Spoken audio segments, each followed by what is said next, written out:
आज हम लोग assessment of growth and development के बारे में डिस्कशन करेंगे कि assessment of growth and development मतलब जो भी ग्रोथ और डेवलपमेंट हो रहा है वो प्रॉपरली हो रहा है, उसके लिए क्या करते हैं हम उसका असेसमेंट करते हैं कि किस चीज़ में क्या चीज़ ग्रोथ होनी चाहिए, क्या डेवलपमेंट होनी चाहिए, उसके बारे में हम आज जो लोग देखेंगे इसमें assessment of growth and development. तो मतलब इसका हम देखते हैं फर्स्ट इंट्रोडक्शन कि इंट्रोडक्शन क्या होता है ग्रोथ ऑफ या assessment of growth and development. मतलब जो भी एक नॉर्मल बेबी है, एक बेबी है या कोई भी इंडिविजुअल है, कोई भी है, उसमें क्या है जो एक ग्रोथ होता है, एक एज के अकॉर्डिंग क्या होता है उसमें ग्रोथ होता है, उसके बॉडी पार्ट्स क्या होते हैं चेंजेस होते हैं, साइज एंड शेप में क्या होता है चेंज होता है, कहीं ना कहीं उसके बिहेवियर में जो चेंजेस होता है उसको हम बोलते हैं क्या असेसमेंट। मतलब कहीं ना कहीं उसमें चेंज होता है, बट उसको जो चेंज हो रहा है वो उस एज के अकॉर्डिंग हो रहा है कि नहीं, उसका असेसमेंट करने की जो प्रोसेस होती है उसको हम बोलते हैं क्या assessment of growth and development. मतलब कि सिंपल सा हम बोल सकते हैं कि एक बच्चा है जिसकी एज है 1 ईयर, तो 1 ईयर में उसकी हाइट कितनी होनी चाहिए, देन उसका 1 ईयर में उसका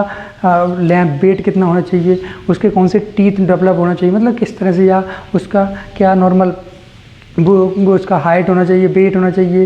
देन उसका हम क्या देख सकते हैं उसका नेक्स्ट उसका चेस्ट सर्कमफ्रेंस, नेक्स्ट है उसका हेड सर्कमफ्रेंस। तो ये किस तरह से होना चाहिए एज के अकॉर्डिंग, वो नॉर्मल है या नहीं है, उसके लिए हम असेस करते हैं क्या उसके बेस हम पता लगा सकते हैं कि बेबी का प्रॉपरली ग्रोथ हो रहा है या नहीं हो रहा है। अगर उससे कम और ज़्यादा है तो मतलब कहीं ना कहीं जो ग्रोथ है डेवलपमेंट है वो प्रॉपरली नहीं हो रहा, उसको हम बोलते हैं क्या assessment of growth and development. Next हम देखते हैं ऑब्जेक्टिव, इसके क्या ऑब्जेक्टिव्स हैं।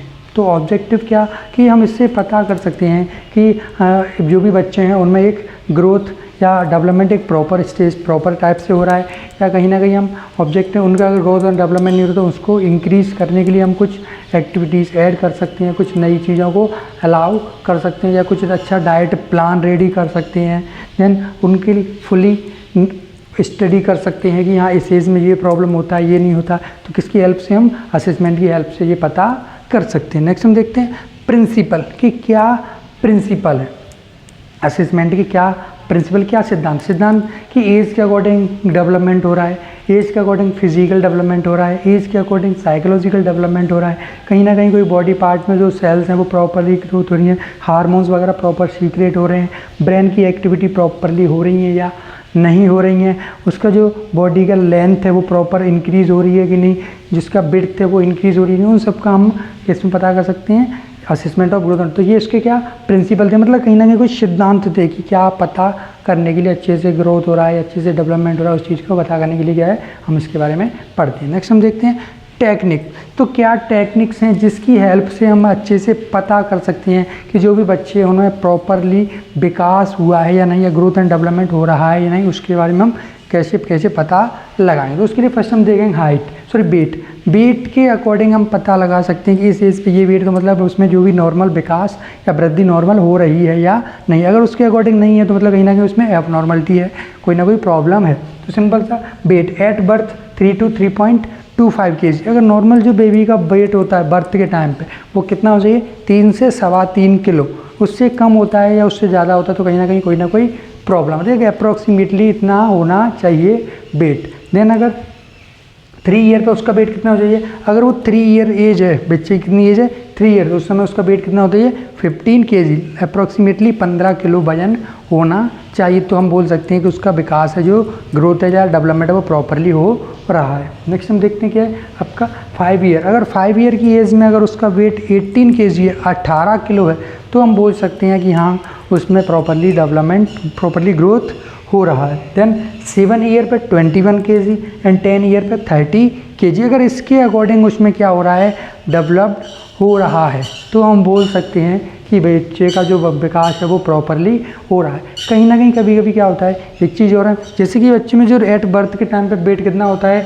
3 to 3.5 kg, 3 to 3.25 kg होता है कभी, बट कभी हम देखा गया है कि जो स्टार्टिंग के जो 10 डेज होते हैं बर्थ के बाद जो 10 दिन होते हैं उसमें क्या होता है बच्चों का 10% तक वेट क्या हो जाता है रिड्यूस हो जाते हैं, उसके बाद ऑटोमेटिक फिर इंक्रीज़ होना स्टार्ट हो जाता है। अगर ऐसा कुछ होता है तो हम उसको ये नहीं बोलते एबनॉर्मल, ये क्या एक नॉर्मल प्रोसेस है कि एक टाइम पे उनका 10 डेज तक क्या होता है उनका वेट कम होता है, फिर धीमे धीमे उनका वेट बढ़ना स्टार्ट हो जाता है। तो हम इसके वेट के अकॉर्डिंग हम उसको पता लगा सकते हैं कि बेबी में नॉर्मल ग्रोथ हो रहा है या नहीं। नेक्स्ट है हाइट, कि हाइट के अकॉर्डिंग कि किस एज में कितनी हाइट होती है नॉर्मली, उससे कम है या उससे ज़्यादा है तो कहीं ना कहीं कोई ना कोई हार्मोन प्रॉपरली सीक्रेट नहीं हो रहा। तो उसके लिए हम देखते हैं एट बर्थ। तो एट बर्थ जो हाइट होती है वो कितनी होती है 15 सेंटीमीटर। कितनी होती है 50 सेंटीमीटर, मतलब 50 सेंटीमीटर।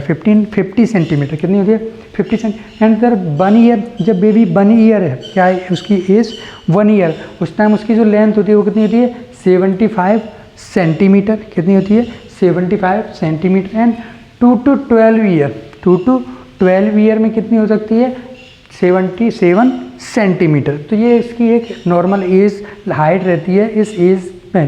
देन हम देखते हैं हेड सरकमफेरेंस। तो हेड का सरकमफेरेंस, तो हेड का जो सरकमफेरेंस है वो कितना होता है एक नॉर्मल किस एज पे। जब बेबी 3 मंथ का होता है जो हेड सरकमफेरेंस कितना होता है 40 सेंटीमीटर। देन 1 ईयर पे 45 centimetre, 2 year 48 centimetre, then 5 year 50 centimetre. इस तरह से क्या एज के अकॉर्डिंग धीमे धीमे उसका जो भी है हेड सरकमफेरेंस क्या होता है बढ़ता जाता है। देन हम देखते हैं chest circumference. Chest circumference newborn baby का जो चेस्ट सरकमफेरेंस वो कितना होता है 31 to 33 सेंटीमीटर। कितना होता है 31 to 33 सेंटीमीटर। और धीमे धीमे वो क्या होता है एक एज के अकॉर्डिंग धीमे धीमे ग्रोथ करता जाता है। ये नॉर्मली क्या होता है एट बर्थ। नेक्स्ट हम देखते हैं डेंटल डेवलपमेंट, मतलब जो टीथ के डेवलपमेंट एज पे कैसे कैसे किस एज में कौन कौन से टीथ डेवलप्ड होते हैं। तो हम देखते हैं। तो फर्स्टली सबसे पहले जो बच्चों में हमें देखने को मिलता है तो सेंटर वाले कौन से दांत निकलते हैं सेंटर वाले, कौन से उनको हम बोलते हैं क्या सेंट्रल इंसियर्स। क्या बोलते हैं इंसियर्स। वो किस एज में होते हैं 6 to 7 ईयर। किसमें 6 to 7 एज की जो ईयर होती है उस समय उनके क्या होते हैं स्टार्टिंग के 2 दांत निकलना स्टार्ट या 2 प्रॉपरली डेवलप्ड हो जाते हैं। 7 to 8 ईयर में कौन से होते हैं दोनों अपर, लोअर के 6 to 7 ईयर, देन अपर के 7 to 8 ईयर में प्रॉपरली क्या हो जाते हैं डेवलप्ड हो जाते हैं। देन लेटरल, देन इनके जो बगल से दोनों निकलेंगे वो कितने होंगे 2। वो कब अपर में कहाँ निकलते हैं लोअर में 7 to 8 ईयर और लोअर में अपर में 8 to 9 ईयर में पूरे फुली डेवलप्ड हो जाते हैं।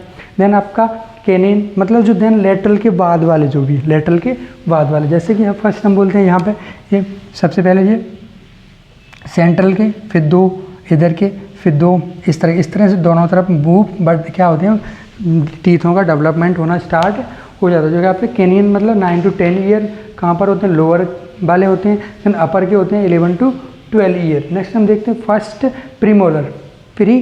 तो जो फर्स्ट प्रीमोलर हैं वो कब निकलते हैं कब डेवलप्ड हो जाते हैं कब तक हो जाते हैं 10 to 12 ईयर की एज में। कहाँ के अपर जॉ के। देन लोअर जॉ के आपके होते हैं कब 10 to 11 ईयर। देन हम देखते हैं सेकेंड प्रीमोलर जो टीथ होते हैं वो कब डेवलप हो जाते हैं 11 to 12 ईयर जो लोअर के रहते हैं। देन अपर के 11 to 12 ईयर। देन हम देखते हैं फर्स्ट मोलर, जो फर्स्ट मोलर होते हैं वो कब डेवलप्ड हो जाते हैं फुली 6 to 7 ईयर की एज में। देन 6 to 7 ईयर की एज की में ही दोनों एज सेम एज में क्या हो जाते हैं डेवलप्ड हो जाते हैं अपर एंड लोअर के। देन हम देखते हैं सेकेंड मोलर जो कब 11 to 13 ईयर की एज में फुली डेवलप्ड हो जाते हैं। 6 to 12 ईयर की एज में फुली डेवलप्ड हो जाते हैं अपर के। देन हम देखते हैं थर्ड मोलर जो 17 to 21 ईयर, मतलब 21 ईयर की एज तक हमारे फुली जो दांत है वो क्या जाते हैं डेवलप्ड हो जाते हैं। टोटली हमारे कितने होते हैं दांत 32। तो सिंपल सा ये देखते हैं तो 1 2 3 4 5 6 7 8 हैं। ये दोनों साइड डेवलप होते हैं, सेंट्रल में 2, फिर उनकी तरफ 2 इस तरह से 8 और इंटू 2 कितने जाएंगे 16, मतलब एक पोर्शन में 16 एंड देन अपर पोर्शन में भी 16। तो इस तरह से कितने हो गए टोटल 32 टीथ क्या हो जाते हैं डेवलप्ड जाते हैं एक 21 की एज में। 21 ईयर की जब एज हो जाती है उस समय बेबी या जो भी बच्चे हैं या एडल्ट के अंदर क्या हो जाते हैं डेवलप्ड हो जाते हैं कंप्लीट टीथ। तो इस तरह से क्या होते हैं टीथ धीमे धीमे एज के अकॉर्डिंग क्या होते हैं डेवलप्ड होते रहते हैं। तो आज हम लोगों ने क्या assessment of growth and development के अंदर हमने उसका इंट्रोडक्शन देखा, ऑब्जेक्टिव देखा, देन प्रिंसिपल देखा और कुछ टेक्निक्स भी देखी जिसकी हेल्प से हम बेबी के या प्रॉपर ग्रोथ एंड डेवलपमेंट के बारे में असेस कर सकते हैं। तो आई होप आपको आज का क्लास समझ में आया होगा। अगर इस टॉपिक से रिलेटेड अगर आपको कोई भी डाउट है तो आप मुझे पूछ सकते हो। Thank you.